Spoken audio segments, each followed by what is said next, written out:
Painted application ધોરણ 6 થી 12ના વિદ્યાર્થીઓ માટે અપડેટ થઈ ચૂકી છે. આ એપ્લિકેશનમાં શું છે? બધા જ વિષયના વિડીયોઝ છે. ગુજરાતની બેસ્ટ ફેકલ્ટી દ્વારા લાઈવ લેક્ચર્સ છે. આઈએમપી પ્રશ્ન છે, ટેસ્ટ સિરીઝ છે અને ગુજરાતના તમામ વિદ્યાર્થીઓ સાથે તમે તમારી કમ્પેરિઝન કરી શકો છો. ગેમિફિકેશન છે અને બીજું ઘણું બધું. તો તમે એપ્લિકેશન ડાઉનલોડ ન કરી હોય તો ડિસ્ક્રિપ્શનમાં લિંક આપી છે. હમણાં જ પ્લે સ્ટોર ઉપર જાઓ અને એપ્લિકેશન ડાઉનલોડ કરો.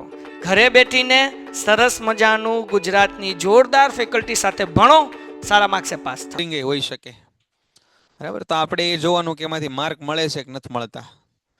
આપણને મજા આવે એ બધી વસ્તુ ઇન્ટરેસ્ટિંગ હોય કે આપણા માટે સારી હોય એ બધી વસ્તુ ઇન્ટરેસ્ટિંગ જ હોય એવું જરૂરી નથી. આ પીડીએફ આજે ભૂલ્યા વગર દીપ્તિબેન નાખી જ દઈએ, બરાબર ને? બધા ચેપ્ટરની આજે મૂકી દઈશું, જેટલા જેટલા આપણે છેલ્લે ચલાવ્યા ને એ બધા. ચાલો, વધારે સમય લીધા વગર આપણે ફટાફટ શરૂ કરીએ. રફ નોટ પેન લઈને તમે બેસજો એટલે ખ્યાલ આવી જાય. પ્રકાશે આંખમાં સંવેદના ઉપજાવતા વિદ્યુત ચુંબકીય વિકિરણો છે, બરાબર. આ આપણને ખ્યાલ હોવો જોઈએ કે પ્રકાશ છે ને એક પ્રકારના વિકિરણો છે, એટલે કે તરંગો છે. કેવા તરંગો છે? તો કે બિન યાંત્રિક તરંગો છે, જેને માધ્યમની જરૂર પડે નહીં, બરાબર. તરંગ સ્વરૂપ ધરાવે છે. વસ્તુ આપણને શા માટે દેખાય? જો આપણી આંખમાં જ્યારે પ્રકાશ પડે ને તો વસ્તુ દેખાય. તો વસ્તુ આપણને કઈ રીતે દેખાય? જો કોઈ વસ્તુ ઉપર પ્રકાશ પડે, એ પ્રકાશ પરાવર્તિત થઈને આપણી આંખમાં આવે ત્યારે આપણને વસ્તુ દેખાય. તો જો અહીં લખ્યું છે કે પરાવર્તિત પ્રકાશ જ્યારે આપણી આંખો દ્વારા ગ્રહણ થાય ત્યારે આપણને વસ્તુ છે એ દેખાય. બે પ્રકારના પરાવર્તન છે, એક નિયમિત પરાવર્તન છે અને એક અનિયમિત પરાવર્તન છે. એની પહેલા પરાવર્તન કોને કહેવાય? તો કે પ્રકાશ પદાર્થની સપાટી સાથે અથડાય અને પાછો ફરે એને પરાવર્તન કહેવાય, બરાબર. પ્રકાશ સપાટી સાથે અથડાય અને પાછો ફરે એને પરાવર્તન કહેવાય. હવે અત્યારે આ બધી લાઇટમાંથી પ્રકાશ મારી ઉપર પડે છે, બોર્ડ ઉપર પડે છે, એ અહીંયા કેમેરામાં કેપ્ચર થાય છે અને એ બધી વસ્તુ તમને ડિલિવર થાય છે. નિયમિત પરાવર્તન કોને કહેવાય? જો નિયમિત પરાવર્તન તો કે આ આપાત કિરણો છે ને એ સમાંતર હોય, આવી રીતે જોજો. અને પરાવર્તિત કિરણો હોય ને એ પણ એકબીજાને સમાંતર હોય, એને આપણે નિયમિત પરાવર્તન કહીએ. કેટલું સરળ! આપાત કિરણો સમાંતર એકબીજાને અને પરાવર્તિત કિરણો પણ સમાંતર હોય, એને આપણે શું કીધું? નિયમિત પરાવર્તન કીધું. અનિયમિત પરાવર્તન કોને કહેવાય? અનિયમિત પરાવર્તન તો કે સાહેબ આપાત કિરણો હોય ને એ તો સમાંતર હોય, આપાત કિરણો છે એ સમાંતર હોય, પણ પરાવર્તિત કિરણો છે ને એ બિન સમાંતર હોય. તો આને અનિયમિત પરાવર્તન કહેવાય. અનિયમિત પરાવર્તન શા માટે થાય? તો કે સાહેબ ખરબચડી સપાટી હોય ને ત્યારે અનિયમિત પરાવર્તન થાય. પરાવર્તનના નિયમો એ બહુ અગત્યના છે, ઘણી વખત બોર્ડની પરીક્ષામાં પૂછાયેલા છે અને ખૂબ સરળ છે. પાછા પરાવર્તનના નિયમો શું કહે છે? જુઓ, આપાત કોણ અને પરાવર્તન કોણ સમાન હોય. પહેલો નિયમ એવું કહે છે કે આપાત કોણ અને પરાવર્તન કોણ કેવા હોય? સમાન હોય. તો પહેલી વસ્તુ તો આપણને ખબર પડવી જોઈએ કે આપાત કોણ અને પરાવર્તન કોણ ક્યાં બને. હવે સૌથી પહેલી બાબત તમે યાદ રાખજો કે કોઈ પણ ખૂણા છે ને એ હંમેશા લંબ સાથે બને. જો આ એક સપાટી છે, બરાબર. આ કોઈ પરાવર્તક સપાટી આપણે ધ્યાનમાં લીધી. અહીંયા આપણે કોઈ એક બિંદુ ઉપર પ્રકાશ આપાત કરવો છે, તો અહીંયા આગળ મેં લંબ દોરી દીધો ને અહીંયા આપણે પ્રકાશ આપાત કરશું. પ્રકાશનું કિરણ આપણે આની ઉપર આપાત કરીએ. જો આને કહેવાય આપાત કિરણ. આ ભટકાઈને આમ ગયું એને કીધું પરાવર્તિત કિરણ. આપાત કિરણ અને લંબ એની વચ્ચે જે ખૂણો બને એને કહેવાય આઈ, અને પરાવર્તિત કિરણ અને લંબ એની વચ્ચે ખૂણો બને એને કહેવાય આર. સૌથી બેઝિક વસ્તુ તમે યાદ રાખજો, ઘણા બધા બાળકો આમાં ભૂલ કરે છે કે ખૂણાઓ છે એ સપાટી સાથે દર્શાવે છે. ખૂણાઓ હંમેશા લંબ સાથે જ બને. આ બરાબર તમારા મગજમાં છે ફિટ કરી દેજો, બરાબર, કે ખૂણાઓ છે એ હંમેશા ક્યાં બનશે? લંબ સાથે બનશે. તો જો પરાવર્તનનો પહેલો નિયમ તો આ થઈ ગયો. આપાત કોણ અને પરાવર્તન કોણ સરખા હોય છે. આપાત કોણ એને એંગલ ઓફ ઇન્સિડન્સ કહેવાય, એટલા માટે આઈ. પરાવર્તન કોણને રિફ્લેક્શન એંગલ ઓફ રિફ્લેક્શન કહેવાય, એટલા માટે આર વડે દર્શાવીએ. હવે આ બીજો મુદ્દો છે ને એ ઘણીવાર બાળકોને સમજાતો નથી હોતો. આ બીજો મુદ્દો કે આપાત કિરણ, સપાટી પર દોરેલો લંબ અને પરાવર્તિત કિરણ એક જ સમતલમાં હોય છે. એક જ સમતલ કોને કહેવાય સમજો કે આ આપાત કિરણ, આ જે દેખાય એ આપાત બિંદુ એ સપાટીને દોરેલ લંબ એટલે આ લંબ, અને પરાવર્તિત કિરણ એટલે આ પરાવર્તિત કિરણ. એક જ સમતલ એટલે હાલમાં એ ત્રણેય બોર્ડના સમતલમાં છે એવું કહેવાય. દિવાલ એક સમતલ છે, આ ભોંયતળિયું એક સમતલ છે, ઉપર છત એ એક સમતલ છે. હવે જરા સમજજો, હું તમને કહું એ થોડો સમજવાનો પ્રયત્ન તમે કરજો તો વધારે સમજાશે. આ એક કિરણ આવ્યું આ રીતે આમ, અને આ ભટકાઈને આમ ગયું, બરાબર? આ કિરણ આવ્યું, આ ભટકાઈને આમ ગયું, અને અહીંયા સપાટી ઉપર દોરેલો લંબ. આપાત કિરણ, આપાત સપાટી પર દોરેલો લંબ અને પરાવર્તિત કિરણ. આ મને કોઈ પૂછે કે આ કયા એક સમતલમાં છે, તો આ મારા હાથનું સમતલ ન થાય. આ મારા હાથનું સમતલ ન થાય. અહીંયા આ જે કિરણો છે એમાંથી એક આભાસી સમતલ આમ હોય, આમ આભાસી સમતલ એમાંથી પસાર થાય. સમજાણું? સમજજો. જ્યારે આપણે એવું કહીએ છીએ કે આપાત કિરણ, પરાવર્તિત કિરણ અને આપાત સપાટી પર દોરેલો લંબ એક જ સમતલમાં છે, ત્યારે આપણે આ સમતલની વાત કરતા નથી. આ સમતલની વાત નથી કરતા, ત્યારે આપણે આ બોર્ડના સમતલની વાત કરીએ છીએ. આ સમજાણું ભાઈ? આ મેં કીધું એ ઘણા લોકો મિસકન્સેપ્શન લઈને ફરે છે મગજમાં. આ સમજાણું બેટા? એક જ સમતલ કોને કહેવાય? ગોખીને લખી નાખશો તો માર્કે આવી જાય, એમાંય કાંઈ વાંધો નહીં આવે, બરાબર? પણ સાચી સમજણ હોવી જરૂરી છે. સરસ, ચાલો જોજો આગળ. તો આપાત કિરણ, પરાવર્તિત કિરણ અને લંબ ત્રણેય એક સમતલમાં હોય, I બરાબર R. અરીસા કોને કહેવાય? તો કે ભાઈ લીસી ચળકતી સપાટી ધરાવતા હોય, અને એમાંથી તમને લીસી સપાટી, ચળકતી સપાટી ધરાવતા હોય અને લગભગ બધા પ્રકાશનું પરાવર્તન કરે, એને આપણે અરીસા કહીએ, બરાબર? કોઈ એક નવું વાસણ છે, એકદમ પોલિશ કરેલું છે, એની સપાટી ઉપર તમને તમારું મોઢું દેખાય તો એ અરીસો જ કહેવાય. બે પ્રકારના અરીસા છે, એક સમતલ અરીસો છે અને બીજો છે એ ગોલીય અરીસો છે. એક છે એ સમતલ અરીસો છે, બીજો છે એ ગોલીય અરીસો. સમતલ અરીસો એટલે જ્યાં આપણે રોજ માથું ઓળીએ ને ભાઈ, એ સમતલ અરીસો. ગોલીય અરીસા કોને કહેવાય? તો કે ભાઈ આપણે અંતર્ગોળ અરીસા, બહિર્ગોળ અરીસા, વાહનોના સાઈડ ગ્લાસ છે, એ બધા ગોલીય અરીસા છે. જો સમતલ અરીસો કોને કહેવાય? તો કે જેની પરાવર્તક સપાટી છે એ સમતલ છે ને સમતલ અરીસો કહેવાય. આ પ્રશ્ન ઘણીવાર પૂછાણો. સમતલ અરીસા વડે રચાતા પ્રતિબિંબની ખાસિયતો જણાવો. સમતલ અરીસા વડે રચાતા પ્રતિબિંબની ખાસિયત જણાવો. 2 ગુણમાં પ્રશ્ન પૂછાય છે. ઘણી વખત છે એમાંથી દાખલોય પૂછાય છે. એકદમ સરળ સરળ દાખલા કયા સમજીએ આપણે. સૌથી પહેલું જો, એનું પ્રતિબિંબ હંમેશા કેવું હોય? આભાસી અને ચત્તું હોય. તમે અરીસાની સામે ઉભા રહ્યો તો તમે ચત્તા દેખાવ ને પોતાને, તો હંમેશા આભાસી પ્રતિબિંબ છે એ ચત્તા હોય. વસ્તુનું પરિમાણ અને પ્રતિબિંબનું પરિમાણ સરખું હોય. તમારી હાઈટ 5 ફૂટ હોય તો એમાંય 5 ફૂટ જ દેખાય. એવું ન થાય કે તમારી હાઈટ 5 ફૂટ હોય ને એમાં છે 6 ફૂટ દેખાય. વસ્તુ અરીસાથી જેટલા અંતરે આગળ હોય તેટલા જ અંતરે વસ્તુનું પ્રતિબિંબ અરીસાની પાછળના ભાગમાં દેખાય. એટલે ધારો કે ભાઈ આ ભાઈ અહીંયા ઊભા છે, એ થોડા થોડા છે એ પાછળ ખસતા જાય તો એને પોતાનું પ્રતિબિંબ આમ પાછળ ખસતું જતું એવું લાગે, બરાબર? એનું પ્રતિબિંબ પાછળ ખસતું જતું એવું લાગે.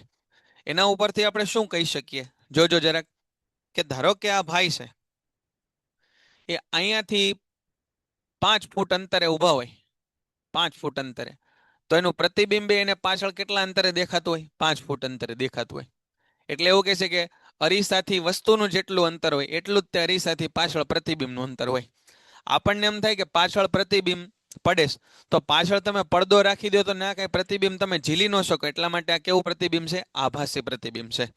આવા પ્રશ્નો પરીક્ષામાં પૂછાય કે ભાઈ આ વ્યક્તિ છે એ અરીસાની આગળ 5 ફૂટ અંતરે ઉભેલો છે, તો આ વ્યક્તિ અને એના પ્રતિબિંબ વચ્ચેનું અંતર કેટલું થાય? તો 10 થાય.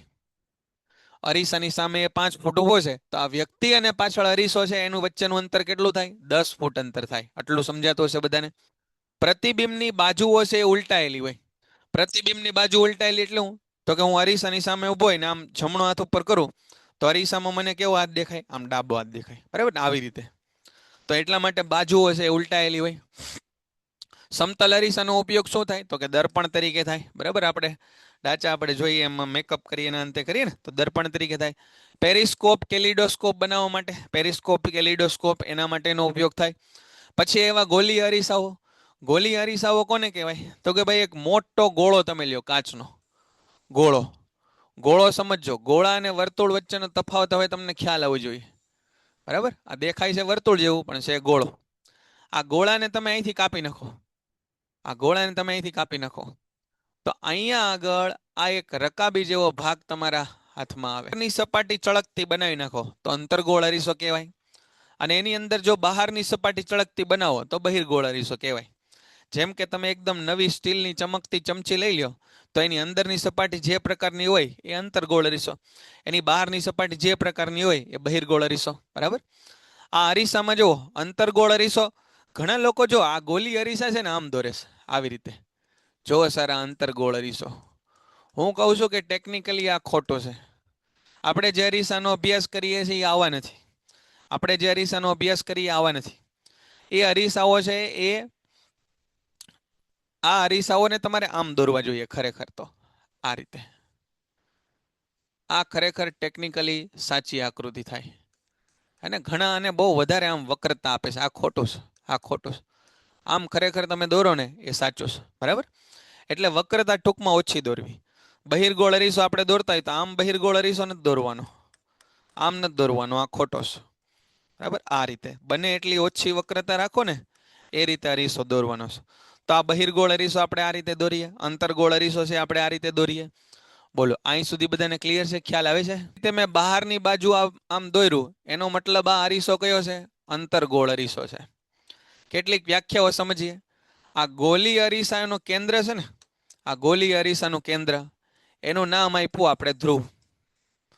આ ગોલી અરીસો એનું કેન્દ્ર છે ને એને નામ આપી દીધું ધ્રુવ. બરાબર? ગોલી અરીસાના કેન્દ્ર એને નામ આપી દીધું ધ્રુવ. આ ગોલી અરીસો છે ને એ જે પોલા ગોળાનો ભાગ હોય એ ગોળાના કેન્દ્રને કહેવાય વક્રતા કેન્દ્ર. આ ગોલી અરીસો છે એ કોક બીજા અરીસામાંથી આપણે કાપેલો છે ને, આપણે કીધું કે આની અંદરથી કાપ્યો છે આપણે, આ એક મોટો ગોળો છે એની અંદરથી એને કાપ્યો છે. તો આ ગોલી અરીસો જે ગોળાનો ભાગ છે એ ગોળાના કેન્દ્રને આપણે કીધું વક્રતા કેન્દ્ર. એ ગોળાના કેન્દ્રને કીધું આપણે વક્રતા કેન્દ્ર. પછી બીજી વ્યાખ્યા આવે વક્રતા ત્રિજ્યાની. ગોલી અરીસો જે પોલા ગોળાનો ભાગ છે એની ત્રિજ્યાને વક્રતા ત્રિજ્યા કહેવાય. તો આને આપણે નામ આપ્યું વક્રતા ત્રિજ્યા. બરાબર? જો અહીંયા વ્યાખ્યા લખેલી છે બધી. ગોલી અરીસાની પરાવર્તક સપાટીના કેન્દ્રને શું કહેવાય? તો કે અરીસાનું ધ્રુવ કહેવાય. ધ્રુવને અંગ્રેજીમાં પોલ કહેવાય, એટલા માટે એને છે આપણે પી થી દર્શાવીએ. આ અરીસો, આ એનું કેન્દ્ર, એને આપણે દર્શાવીએ પી થી. વક્રતા કેન્દ્ર કોને કહેવાય? તો કે ગોલી અરીસો જે પરાવર્તક સપાટીનો ભાગ છે એના કેન્દ્રને, કોઈ પણ ગોળો હોય એનું કેન્દ્ર હોય ને, તો આ અરીસાને આપણે જે ગોળામાંથી કાપ્યો હોય ને, આ અરીસો છે એને તમે જે ગોળામાંથી કાપ્યો હોય ને એના કેન્દ્રને છે ને વક્રતા કેન્દ્ર કહેવાય. આ ગોળો હશે તો એની ત્રિજ્યા હશે, તો એની ત્રિજ્યાને છે એ વક્રતા ત્રિજ્યા કહેવાય. તો આ વક્રતા ત્રિજ્યા, વક્રતા કેન્દ્ર એની વાત કરીએ આપણે. અરે વક્રતા કેન્દ્રને રેડિયસ ઓફ કર્વેચર, વક્રતા ત્રિજ્યાને રેડિયસ ઓફ કર્વેચર કહેવાય, એટલે એને આર વડે દર્શાવાય. બરાબર? વક્રતા કેન્દ્રને સેન્ટર ઓફ કર્વેચર કહેવાય, એટલા માટે એને સી વડે દર્શાવાય. ધ્રુવને છે એ પોલ કહેવાય, એટલા માટે પી વડે દર્શાવાય. મુખ્ય અક્ષ કોને કહેવાય? મુખ્ય અક્ષ તો કે ગોલી અરીસામાં આ ધ્રુવ છે અને આ છે એ વક્રતા કેન્દ્ર છે. આમાંથી પસાર થતી એક કાલ્પનિક રેખા, એને આપણે મુખ્ય અક્ષ નામ આપ્યું. મુખ્ય અક્ષ નામ આપ્યું. પછી મુખ્ય કેન્દ્ર કોને કહેવાય? તો કે ભાઈ આ અરીસો છે ને એની આ મુખ્ય અક્ષ છે ને એને સમાંતર કિરણો તમે આપાત કરો ને, નજીક નજીક સમાંતર કિરણો આપાત કરો તો આ બધા સમાંતર કિરણો પરાવર્તિત થઈ અને એક જ બિંદુએ ભેગા થાય. એક જ બિંદુએ ભેગા થાય. અને આ બિંદુને કહેવાય મુખ્ય કેન્દ્ર. આ બિંદુ એને કહેવાય મુખ્ય કેન્દ્ર. બરાબર? કેન્દ્ર લંબાઈ કોને કહેવાય? તો કે આ મુખ્ય કેન્દ્ર અને ધ્રુવ એના વચ્ચેનું અંતર એને કેન્દ્ર લંબાઈ કહેવાય.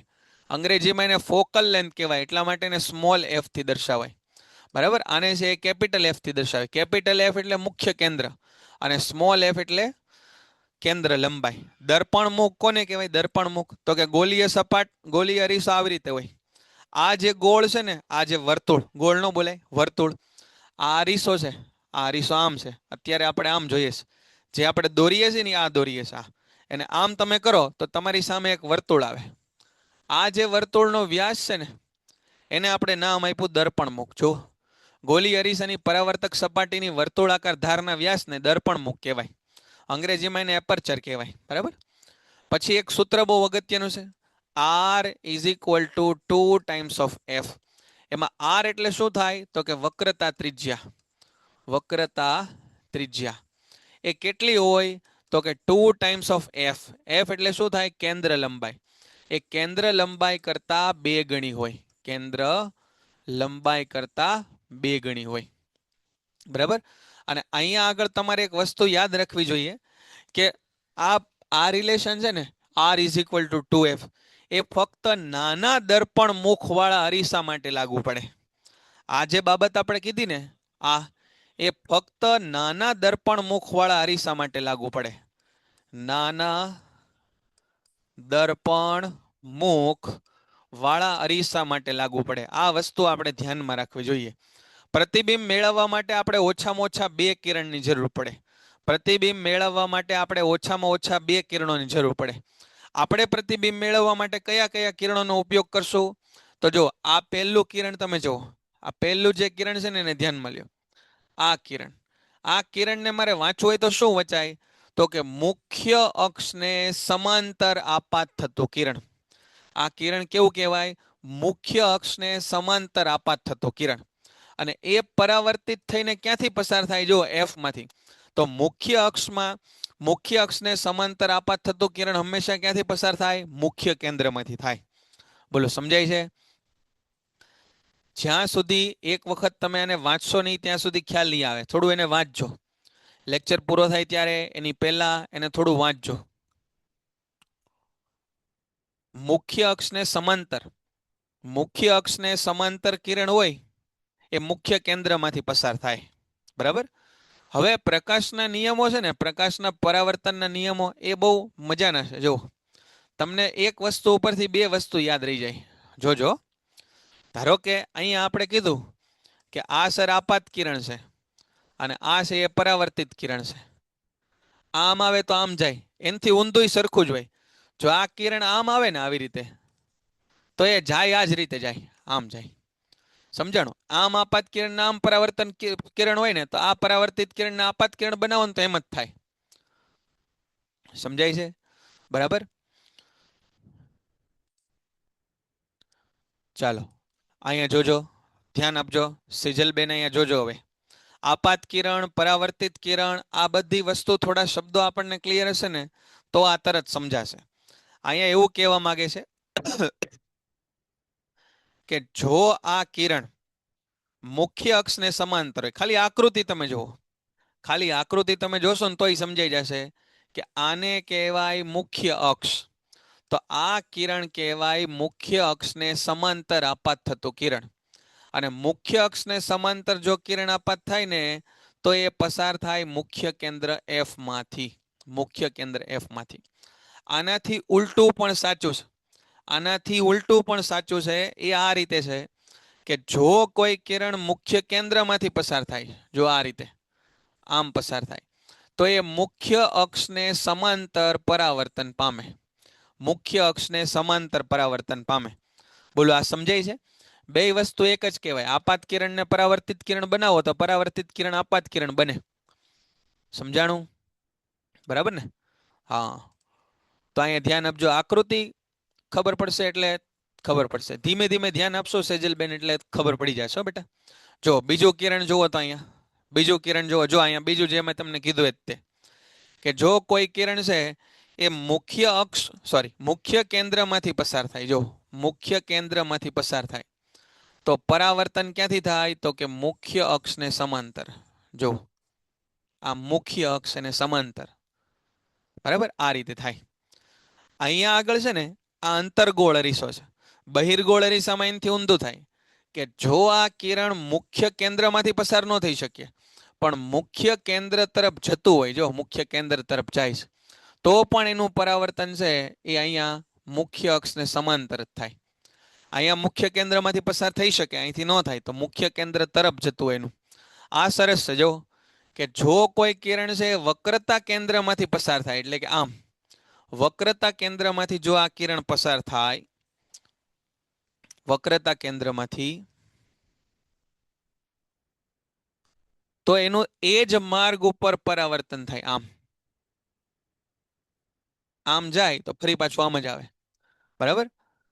અને અહીંયા જો બહિર્ગોળ અરીસો હોય ને તો વક્રતા કેન્દ્રમાં તો ન જઈ શકે, પણ વક્રતા કેન્દ્ર તરફ જતું હોય. જો વક્રતા કેન્દ્ર તરફ જો કોઈ કિરણ જતું હોય ને તો એનું પરાવર્તન છે એ પોતાનું તે જ માર્ગ ઉપર થાય. કોઈ કિરણ આપાત થાય ધ્રુવ ઉપર તો પરાવર્તનના નિયમ શું કહે છે કે જેટલો આપાત કોણ હોય એટલો પરાવર્તન કોણ હોય. તો આ છે એ લંબ બની જાય, આ છે એ લંબ બની જાય, અને જેટલો આપાત કોણ હોય એટલો જ પરાવર્તન કોણ બનાવી અને આ કિરણો છે એ પરાવર્તન પામે. બરાબર. આ કોષ્ટક આપણે છે એ યાદ રાખવું પડે. આ કોષ્ટક બહુ અગત્યનું છે. આ કોષ્ટક છે ને એ બહુ અગત્યનું છે, અને આ પાછું બહુ સહેલું છે. આ કોષ્ટક કેટલાને આવડે છે કયો તો? કુલ 4 કોષ્ટક છે આ ચેપ્ટરમાં, અરીસા અને લેન્સ માટે. આ 4 ચેપ્ટર કેટલાને આવડે છે? આ કેટલાને ટેબલ આવડે છે? એમાંથી પ્રશ્નો પૂછાય જ છે દર વખતે. તો એને યાદ રાખવું પડશે. એને આ ન આવડતું હોય તમને તો આ ટેબલને યાદ રાખવું પડશે. સેજલબેન, આ ટેબલ આકાશભાઈ નહીં આવડતું હોય તો આપણે યાદ રાખવું પડશે. અને બહુ સરળ ટેબલ છે. દરેકની બુકમાં આકૃતિ સરખી જ હોય બેટા. કોઈ પણ બુક તમે દુનિયાની પકડશો એની અંદર આકૃતિ સરખી જશે. બરાબર. તમારે આટલું યાદ રાખવું પડશે. એના માટે જો પહેલા તમારે એક આકૃતિ યાદ રાખવી પડશે. જે આકૃતિ તે બહુ સરળ છે પણ એની પ્રેક્ટિસ તમારે કરવી પડશે. જો અહીંયા ધ્યાન આપો, આટલી વસ્તુ તમને યાદ હોવી જોઈએ કે જો સાહેબ આ છે ને અંતરગોળ અરીસો. કોઈ પણ અંતરગોળ બહિર્ગોળ, પહેલા આપણે અંતરગોળ અરીસા માટે જોઈએ. આ અંતરગોળ અરીસો જોજો, અહીંયા ધ્યાન આપજો. શીખવાડું છું કેમ યાદ રાખવાનું. આને કહેવાય એની મુખ્ય અક્ષ. આને કીધું મુખ્ય અક્ષ.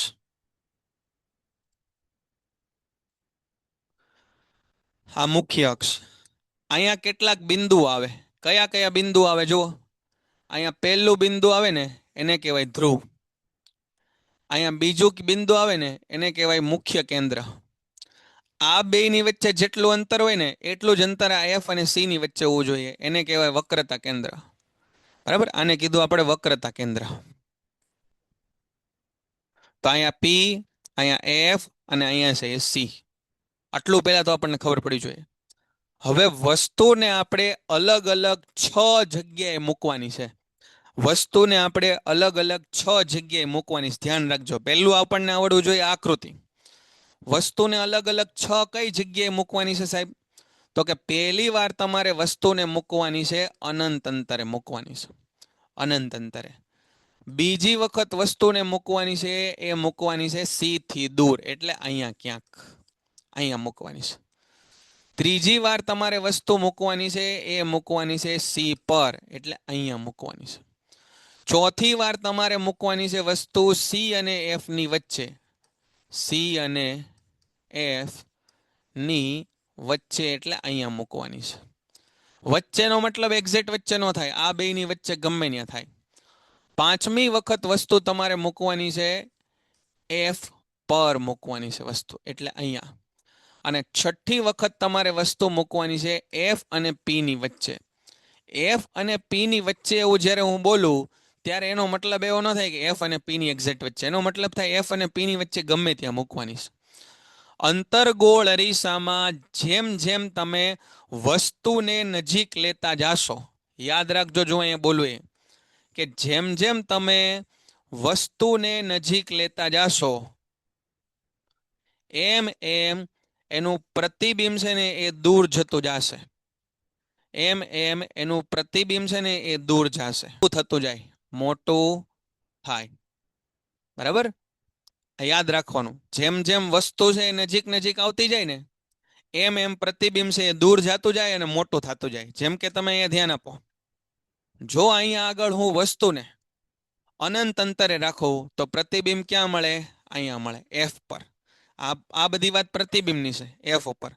જો હું સી થી દૂર રાખું ને તો પ્રતિબિંબ અહીંયા મળે. પ્રતિબિંબ અહીંયા મળે સી અને એફ ની વચ્ચે. જો હું સી ઉપર વસ્તુને રાખું ને તો પ્રતિબિંબ અહીંયા સી ઉપર જ મળે. જો વસ્તુને હું સી અને એફ ની વચ્ચે લઈ જાઉં ને તો પ્રતિબિંબ છે એ સી થી દૂર મળે. જો વસ્તુને હું એફ ઉપર રાખું ને તો પ્રતિબિંબ ક્યાં મળે? અનંત અંતરે મળે. અનંત અંતરે મળે. જો આને હું એફ અને પી ની વચ્ચે રાખું ને તો પ્રતિબિંબ અહીંયા મળે. આ આપણે યાદ રાખવું પડે. બોલો, સમજાય છે તમને? મેં ઘણા ટૂંકા સમયની અંદર સમજાવવાની કોશિશ કરી કે આ ટેબલ તમે કઈ રીતે યાદ રાખી શકો. એક કોલમ ખાલી યાદ રાખશો ને તો બાકીની બે કોલમ તમને આવડી જશે. સમજાણું? બરાબર, આ કોલમ તમને આવડી જાય તરત જ. તે જો આની અંદર બધી કોલમ ઊંધી હશે. આ ટેબલ 2 પેજમાં આવી ગયું છે, બાકી 1 પેજમાં આ ટેબલ હોત તો તમને ખબર પડી જાત. બરાબર, હા, સમજાશે. ધીરે ધીરે તમે પ્રયત્ન કરશો એટલે સમજાશે જ તે. બરાબર, તો અહીંયા જુઓ અંતર્ગોળ અરીસાનો ઉપયોગો. હા, થોડું થોડું સમજાય તો તમે એને વધારે વાંચશો એટલે વધારે ખ્યાલ આવી જાય બેટા. બરાબર, ચાલ જોજો. અંતર્ગોળ અરીસાના ઉપયોગો અવારનવાર પૂછાય છે. શેમાં શેમાં ઉપયોગ થાય અંતર્ગોળ અરીસાના? જોજો. એનો ઉપયોગ થાય ટોર્ચ લાઇટમાં, સર્ચ લાઇટમાં, વાહનોની હેડલાઇટમાં, દાઢી અને મેકઅપ કરવાના અરીસાની અંદર, દાંતના ડોક્ટરો દર્દીના દાંતનું મોટું પ્રતિબિંબ જોવામાં. હવે મને તમે કહેજો કે જો આનો ઉપયોગ દાઢી અને મેકઅપ કરવામાં થતો હોય, બરાબર, તો આપણે ચહેરો કયા જગ્યા ઉપર રાખવો જોઈએ તો આ કામ કરે? બોલો. અહીંયા 6 સ્થાન આપણે લખ્યા, તમે જો 6 સ્થાન. આ અંતર્ગોળ અરીસો જ છે. આ છે એ અંતર્ગોળ અરીસો જ છે. તો જો આપણે આનો ઉપયોગ એ મેકઅપ કરવા માટે કરતા હોઈએ તો કઈ જગ્યાએ આપણે આપણું ડાચું રાખવું જોઈએ કે જેનાથી આપણને આપણું પ્રતિબિંબ છે એ ચત્તું અને મોટું મળે? આવો પ્રશ્ન પૂછાઈશ પરીક્ષામાં. કહેશો તમે કે જો આ અંતર્ગોળ અરીસાનો ઉપયોગ આપણે મેકઅપ કરવા માટે કરતા હોઈએ, બરાબર, તો આપણે મોઢું ક્યાં રાખવું જોઈએ બેટા કે જેથી આપણું પ્રતિબિંબ આપણને દેખાય? અહીંયા રાખવું જોઈએ અનંત અંતરે, સી થી દૂર, સી પર, સી અને એફ ની વચ્ચે, એફ પર રાખવું જોઈએ કે એફ અને પી ની વચ્ચે? સમજાય છે? હું તમને જે પ્રશ્ન પૂછું છું એ ખ્યાલ આવે છે બેટા બધાને? ક્યાં રાખવું જોઈએ મોઢું આપણે? સી પર. ખૂબ સરસ જવાબ નથી તમારો દેવાંગી બેન. સી પર ખૂબ ખોટો જવાબ. અનંત અંતરે ચેમ્પિયન ભાઈ ખોટો જવાબ છે તમારો. ભાઈ આ બધામાં અહીંયા સુધી જો તમે આ તમારું મોઢું રાખશો 1 થી 5માં તો તમને પ્રતિબિંબ મળવાનું છે વાસ્તવિક અને ઉલટું પ્રતિબિંબ મેળવવાનું છે. તો ભાઈ જો તમારું ડાચું ઉલટું દેખાય તો તમે કઈ રીતે હરખો મેકઅપ કરી શકો? તો આવા પ્રશ્નો પૂછાય ભાઈ, ટ્વિસ્ટ કરેલા, કે જ્યારે તમારે મેકઅપ તરીકે કરવા માટે આનો ઉપયોગ કરવો હોય તો તમારે તમારું મોઢું ક્યાં રાખવું જોઈએ? તો કે મોઢું તમારે સાહેબ અહીંયા રાખવું જોઈએ. બરાબર, અહીંયા તમારું મોઢું તમારે રાખવું જોઈએ એફ અને પી ની વચ્ચે. અને એફ અને પી ની વચ્ચે જો તમે મોઢું રાખશો તો અહીંયા આગળ તમારું વાસ્તવિક અને આભાસી અને ચત્તું અને મોટું પ્રતિબિંબ દેખાશે. બરાબર, અહીંયા તમારું વાસ્તવિક આભાસી, ચત્તું અને મોટું પ્રતિબિંબ દેખાશે. સમજાણું? તો આવા પ્રશ્નો છે પૂછાય. ચત્તું મોટું હોય તો જ આપણે જોઈ શકીએ ને પ્રતિબિંબ આપણું. તો એટલા માટે જો આ આભાસી ચત્તું પ્રતિબિંબ એક જ કિસ્સામાં આપે જ્યારે તમે એને પી અને એફ ની વચ્ચે રાખો ત્યારે વસ્તુ કરતા મોટું આભાસી અને ચત્તું પ્રતિબિંબ આપે. જોઈએ તો એ આપણને ચત્તું દેખાય તો જ મેળ આવે ને. અને આ બધી જગ્યાએ ઊંધું પ્રતિબિંબ મળે. જો ઉલટું ઉલટું, બરાબર, અહીંયા પાછળ જુઓ, અહીંયા ત્યાં પ્રતિબિંબ ઉલટું ઉલટું ઉલટું. તો ઉલટું પ્રતિબિંબ દેખાય તો કઈ રીતે મેકઅપ કરવો ભાઈ? હે અંજલ? તો આપણે આનું બરાબર મેકઅપ કરવો હોય તો આપણે ચત્તું પ્રતિબિંબ જોઈએ ને. અને ચત્તું પ્રતિબિંબ એક જ ઠેકાણે મળે. ક્યાં મળે? પી અને એફ ની વચ્ચે જ્યારે તમે વસ્તુ મૂકો તો જ તે ચત્તું અને મોટું પ્રતિબિંબ મળે, નહીતર મેળ આવે નહીં. દાંતના ડોક્ટર દર્દીઓનું મોટું પ્રતિબિંબ જોવા સૂર્ય કુકર અને સૌર ભઠ્ઠીમાં એનો ઉપયોગ થાય. ડોક્ટર છે હેડ મિરર તરીકે દર્દીઓના આંખ કાન તપાસવા માટે રિફ્લેક્ટિંગ ટેલિસ્કોપની અંદર અંતર્ગોળ અરીસાઓનો ઉપયોગ થાય. આવી જ રીતે છે બહિર્ગોળ અરીસાનો ઉપયોગ પણ પૂછાય છે. બહિર્ગોળ અરીસાનો ઉપયોગ ક્યાં થાય? સાઈડ મિરરની અંદર થાય. સોરી, પાછળથી આવતા ટ્રાફિકને જોવા માટે સાઈડ મિરરની અંદર. દુકાનદાર છે એ સલામતી માટે, ગ્રાહકો ઉપર નજર રાખવા માટે, ચોરીને અટકાવવા માટે. હવે તો સીસીટીવી કેમેરા આવી ગયા છે, પણ આનો ઉપયોગ છે એ પહેલા થતો હતો. બરાબર. હજી તમે જો કોઈ પાર્કિંગની અંદર જાઓ અથવા પહાડવાળા પ્રદેશની અંદર જાઓ ને, તો ત્યાં આગળ ટર્ન હોય ને ત્યાં આગળ બહિર્ગોળ અરીસા લગાડેલા હોય. કેમ કે અહીંથી તમે ગાડી લઈને જાઓ ને તો અહીંથી વાહનો તમને ન દેખાય કોણ આવે છે, એટલે અહીંયા આવા બહિર્ગોળ અરીસા લગાડી દે એટલે તમને અહીંયાથી આવતા વાહનો દેખાય અને આને છે એ તમે દેખાવ. બરાબર. તો આવા બહિર્ગોળ અરીસાનો ઉપયોગ છે એ સેફટી માટે થાય. પછી ગોલી અરીસા માટે કાર્તેઝીય યામ પદ્ધતિ, આ બહુ અગત્યનો પ્રશ્ન છે સમજણની દ્રષ્ટિએ તે અને પરીક્ષાની દ્રષ્ટિએ તે. ગોલી અરીસા માટે કાર્તેઝીય યામ પદ્ધતિ સમજાવો. બરાબર. તો કાર્તેઝીય યામ પદ્ધતિ બહુ સરળ છે. જો આપણને ખબર છે કે જો સાહેબ આ એક્સ અક્ષ કહેવાય, આ નેગેટિવ એક્સ અક્ષ કહેવાય, આ વાય કહેવાય ને નેગેટિવ વાય કહેવાય. બરાબર. આપણે જમણી બાજુના અંતરો કેવા લઈએ? તો કે જમણી બાજુના અંતરો આપણે પ્લસ લઈએ. આને આપણે એક્સ અક્ષ કહીએ, આને છે માઇનસ એક્સ કહીએ અથવા એક્સ ડેશ કહેવાય. આને વાય અક્ષ કહેવાય, આને વાય ડેશ કહેવાય અથવા નેગેટિવ વાય અક્ષ કહેવાય. આને આપણે ઉગમ બિંદુ કહીએ. આ બાજુના અંતરો આપણે ધન લેતા હોઈએ, આ તરફના અંતરો આપણે ઋણ લઈએ, ઉપર તરફના અંતરો આપણે ધન લઈએ અને નીચે તરફના અંતરો આપણે ઋણ લઈએ. બરાબર. તો હવે તમારે છે ને અરીસાને અહીં ગોઠવી દેવાનો. તમે એવું માનો કે અરીસો છે ને સાહેબ અહીંયા ગોઠવેલો છે, ધારો કે અંતરગોળ અરીસો, અને આ અંતરગોળ અરીસાને અહીંયા ગોઠવેલો છે આ રીતે. તો બસ આ અંતરગોળ અરીસાનું ધ્રુવ, અંતરગોળ અરીસાનો ધ્રુવ એ થઈ ગયું આપણું મુખ્ય કેન્દ્ર. હવે આનો એફ ક્યાં હોય? તો કે અહીંયા હોય. સી ક્યાં હોય? તો કે અહીંયા હોય. આ અંતરને શું કહેવાય? તો કે આર કહેવાય. આ અંતરને શું કહેવાય? તો કે સ્મોલ એફ કહેવાય. બરાબર. બધા અંતરો માપવાના ક્યાંથી? બધા અંતરોને માપવાના પી થી. તો પી થી તમે એફ તરફ જાઓ તો કઈ બાજુ ગયા? ડાબી બાજુ. તો શું લેવાનું? ઋણ. પી થી તમે સી તરફ ગયા તો કઈ બાજુ ગયા? ડાબી તરફ. તો કેવું લેવાનું? ઋણ લેવાનું. બરાબર. તો સંજ્ઞા પદ્ધતિ. પછી ઉપરના અંતરો ધન માપીએ તો વસ્તુ, જો તમે અહીંયા વસ્તુને હંમેશા આપણે આમ જ રાખીએ છીએ તો વસ્તુની ઊંચાઈ હંમેશા ધન લેવાની. પ્રતિબિંબ જો ઉલટું મળે આમ નીચે તો એને ઋણ લેવાનું. પ્રતિબિંબ જો ચત્તું મળે તો ધન લેવાનું. પ્રતિબિંબ અહીંયા માનો કે ચત્તું મળી ગયું તમને, આ એચ ડેશ પ્રતિબિંબ છે એ ચત્તું મળી ગયું તો એને ધન લેવાનું. તો સંજ્ઞા પદ્ધતિ એકદમ સરળ છે અરીસા માટે. તો અરીસા માટે સંજ્ઞા પદ્ધતિમાં કન્ક્લુઝન આવું છે કે અંતરગોળ અરીસો હોય. કયો? અંતરગોળ અરીસો હોય. તો અંતરગોળ અરીસાની અંદર હંમેશા તમારે એફ ને અને આર ને કેવો લેવાનો? પ્લસ લેવાનો. અને જો બહિર્ગોળ અરીસા હોય તો એફ અને અંતરગોળ અરીસા હોય તો તમારે એફ અને આર ને કેવા લેવાના? નેગેટિવ. જો અહીંયા જોયું ને આપણે ડાબી તરફ માપીએ એટલે અંતરગોળ અરીસામાં એફ અને આર ને, એફ એટલે કેન્દ્ર લંબાઈ અને આર એટલે વક્રતા ત્રિજ્યા, એને પ્લસ લેવાના. અને બહિર્ગોળ માઇનસ લેવાના. અને બહિર્ગોળ અરીસામાં એફ અને આર ને કેવા લેવાના? પ્લસ લેવાના. આ સંજ્ઞા પદ્ધતિ આપણે યાદ રાખવી પડે તો જ આપણને છે એ દાખલા આવડે, નહીંતર આપણને દાખલા આવડે નહીં. દાખલા માટે સૂત્ર આવડવા જોઈએ, સરવાળા બાદબાકી ગુણાકાર ભાગાકાર આવડવા જોઈએ, સંજ્ઞા પદ્ધતિ આવડવી જોઈએ, દાખલાની રકમ વાંચતા આવડવી જોઈએ અને સોલ્વ કરતા આવડવી જોઈએ. આ બધું આવડે ને તો જ દાખલા અટેમ્પ્ટ કરાય. આવું બધું ન આવડે ને તો દાખલા છોડીને બીજું એક નવું પ્રકરણ સરસ મજાનું તૈયાર કરી લેવાય. બરાબર. સમજો અહીંયા. હવે અહીંયા જે હું સફેદ અક્ષરથી લખું છું ને એ ફિક્સ જ છે. આ ફિક્સ જ છે. જો યુ છે ને એ હંમેશા માઇનસ જ આવે, એ ફિક્સ જ છે. પછી એચ છે ને એ હંમેશા પ્લસ જ આવે, આ ફિક્સ જ છે. ગમે તે હોય આ સંજ્ઞા પદ્ધતિ આપણે યાદ રાખવાની છે. આને કહેવાય સંજ્ઞા પદ્ધતિ.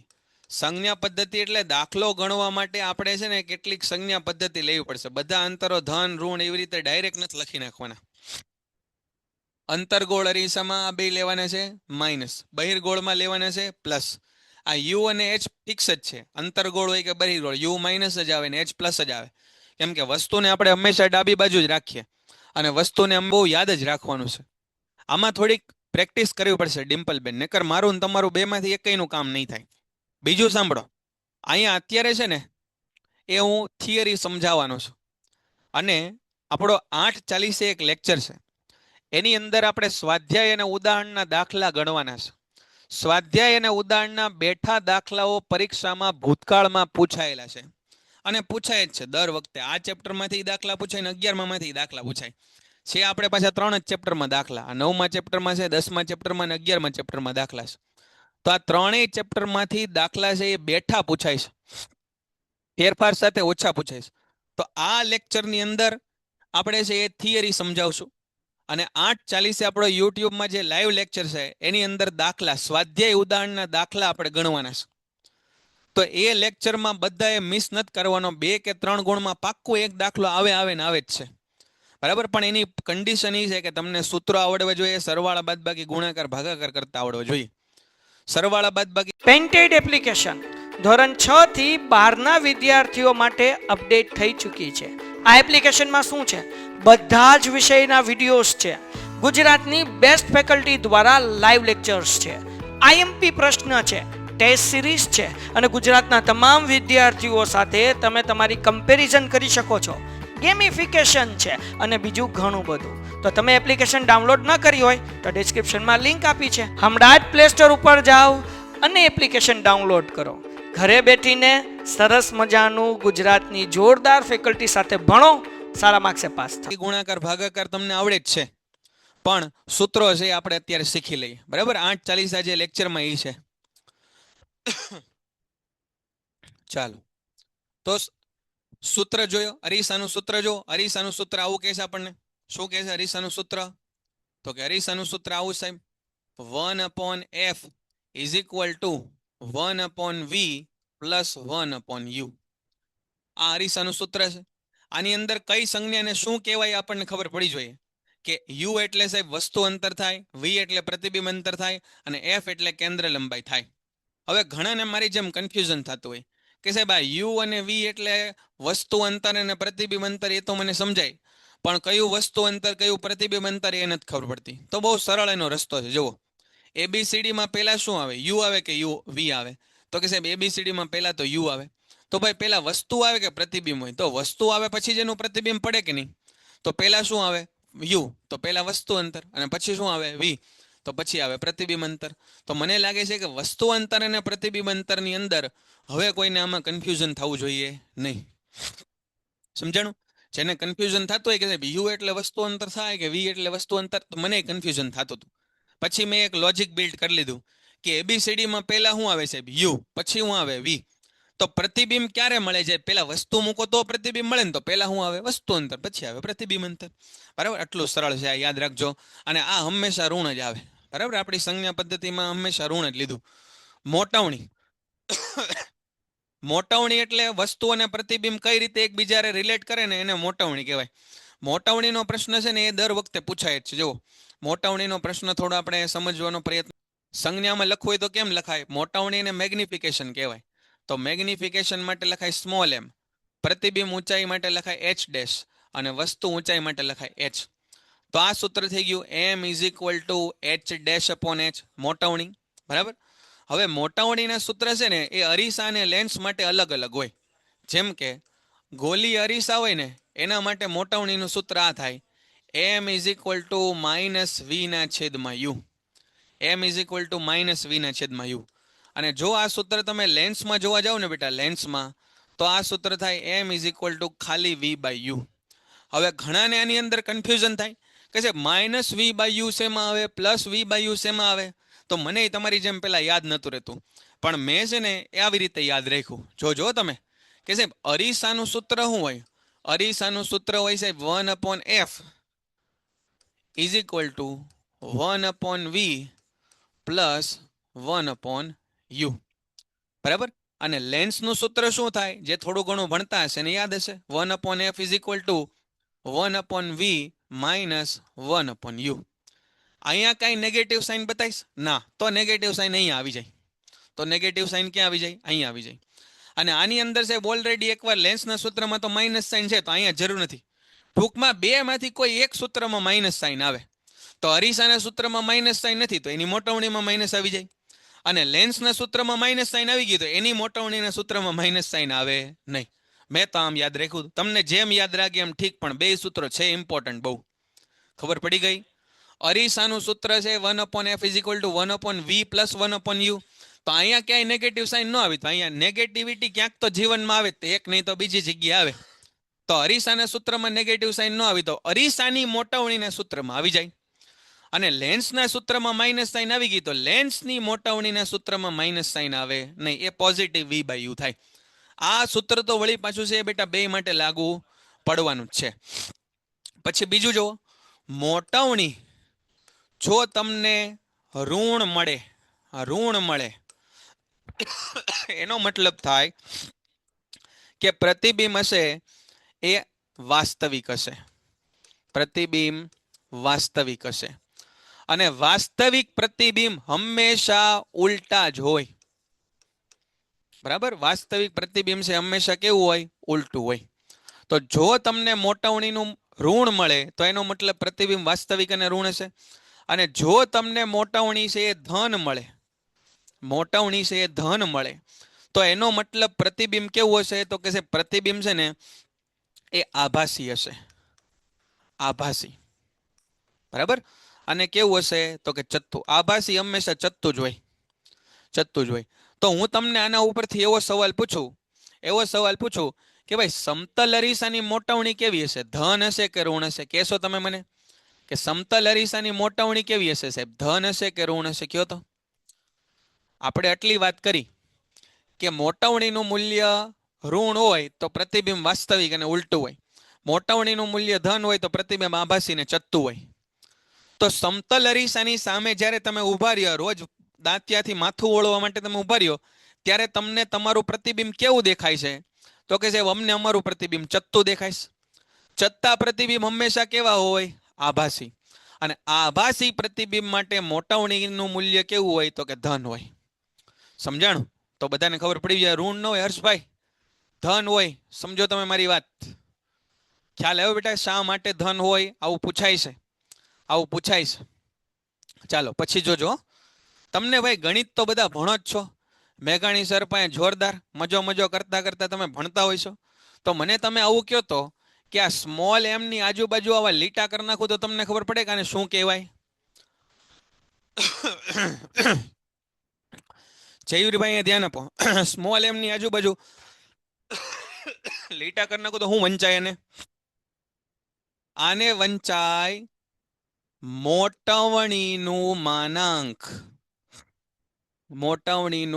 માનાંક. માનાંકમાં કોઈ પણ વસ્તુ લખો ને હંમેશા ધન જ આવે. માનાંકમાં કોઈ પણ વસ્તુ લખો ને, માનાંકની બહાર કોઈ પણ વસ્તુ આવે ને હંમેશા ધન જ આવે. હંમેશા ધન. તો તમારે શું કરવાનું છે? તો કે તમારે મોટાવણીનું ખાલી માનાંક જોવાનું છે, મૂલ્ય. મોટાવણીનું માનાંક એટલે કે ખાલી એનું મૂલ્ય જોવાનું છે. નિશાની જોવાની નથી. નિશાની જોવી નહીં. નિશાની નથી જોવાની. બરાબર. મોટાવણીની ખાલી તમારે માનાંક જોવાનું છે, નિશાની નથી જોવાની. તો એનાથી શું કરીએ સાહેબ અમે? તો જો એ મૂલ્ય મોટાવણીનું મૂલ્ય છે 1 કરતાં મોટું હોય, ઉદાહરણ તરીકે કેવા?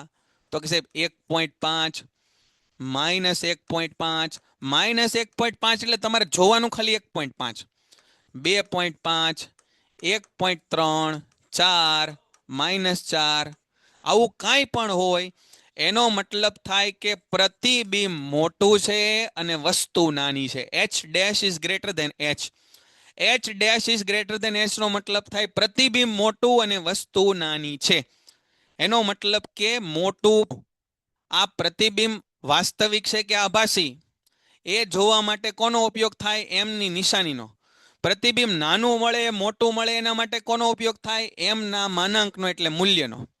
અને જો આનું માનાંક છે 1 કરતાં નાનું હોય, 1 કરતાં નાનું, એનો મતલબ આવું 0.5 હોય અથવા -0.5 ને તમે અહીંયા -0.5 હોય કે 0.+5 હોય, એને તમારે એવું નથી કહેવાનું. અહીંયા -0.5 છે તો એમ નહીં કહેવાનું સર આ તો 1 થી નાનું ન થયું. ના, તમારે ખાલી 1.5 જોવાનું છે. સોરી, 0.25 હોય, -0.25 હોય, એનો મતલબ h dash is less than h. પ્રતિબિંબ નાનું હશે વસ્તુ કરતા. અને જો એનો માનાંક 1 હોય, જો માનાંક છે 1 હોય, એનો મતલબ થાય h dash is equal to h. પ્રતિબિંબ અને વસ્તુની ઊંચાઈ કેવી હોય? સરખી હોય. બોલો આ સમજાય છે બેટા? બધાને ખબર પડી? આ મોટાવણીનો બહુ અગત્યનો માનાંક એટલે મૂલ્ય. ચાલો એક બે પ્રેક્ટિસ કરી લઈએ એટલે તમને ખબર પડે. -1.5 આપ્યું છે મોટાવણી, -1.5. તો મને તમે કહો કે આ પ્રતિબિંબ પહેલા તો વાસ્તવિક હશે કે આભાસી? આ પ્રતિબિંબ વાસ્તવિક હશે કે આભાસી? ચાલો પ્રેક્ટિસ કરી લઈએ ફટાફટ. -1.5 આવશે તો આ વાસ્તવિક હશે કે આભાસી? ભાઈ આ વાસ્તવિક થાય, આ વાસ્તવિક થાય. કેમ? આ ઋણ નિશાની દેખાય છે બધાને? જો અહીંયા આંખો ફાડીને જોવો, આ ઋણ નિશાની દેખાય છે તો પ્રતિબિંબ કેવું હોય? વાસ્તવિક હોય. દેખાણું? વાસ્તવિક. હવે આ પ્રતિબિંબ વસ્તુ કરતા નાનું કે મોટું એ કેમ ખબર પડે? તો કે છે -1.5 ને તમે ખાલી 1.5 વાંચો, ખાલી 1.5, અને ખાલી 1.5 1 કરતા મોટું કહેવાય. આ મોટાવણીનું જે માનાંક છે એ કેટલું થાય? ખાલી 1.5. નિશાની નહીં જોવાની, અહીંયા ગુજરાતીમાં લખ્યું જુઓ. મોટાવણીનું માનાંક એટલે મૂલ્ય, નિશાની જોવી નહીં. તો -1.5 એટલે મારે શું જોવાનું? 1.5. 1.5 છે એ 1 કરતા મોટું, એનો મતલબ પ્રતિબિંબ મોટું થાય. પ્રતિબિંબ મોટું, પ્રતિબિંબ છે એ મોટું થાય. ખબર પડે? હાલો એક બીજું ઉદાહરણ આપું, તમે જાતે કરો. બીજું ઉદાહરણ તમે જાતે કરો. m બરાબર -3.5 અને m બરાબર 0.2, -0.2 અને m બરાબર 0.35. ચાલો આ ત્રણ આપણે કરવા છે, સોલ્વ કરવા છે. આ માઇનસ દેખાઈ ગયું એનો મતલબ સાહેબ વાસ્તવિક હશે. માઇનસ દેખાઈ ગયું એનો મતલબ વાસ્તવિક હશે. 3.5 દેખાઈ ગયું એ 1 કરતા મોટું કહેવાય, એટલે પ્રતિબિંબ છે એ મોટું હશે, વસ્તુ છે એ નાની હશે. સમજાય છે બેટા? આ ખબર પડે છે? આ PDF મોકલી દઈશ. સરસ કૌશલભાઈ, ધ્રુવીબેન, સરસ. બીજું જુઓ, -0.2. તો માઇનસ દેખાણું એનો મતલબ સાહેબ વાસ્તવિક હશે. વાસ્તવિક હોય એ હંમેશા ઉલટું હોય જ તે ભાઈ, આ તમે યાદ જ રાખજો. વાસ્તવિક એને ઉલટાની જોડી છે અને આભાસીને ચત્તાની જોડી છે. ખાલી 0.2 ને ધ્યાનમાં લ્યો. ખાલી 0.2 એ 1 કરતા નાનું કહેવાય, એટલે પ્રતિબિંબ નાનું હશે, વસ્તુ મોટી હશે.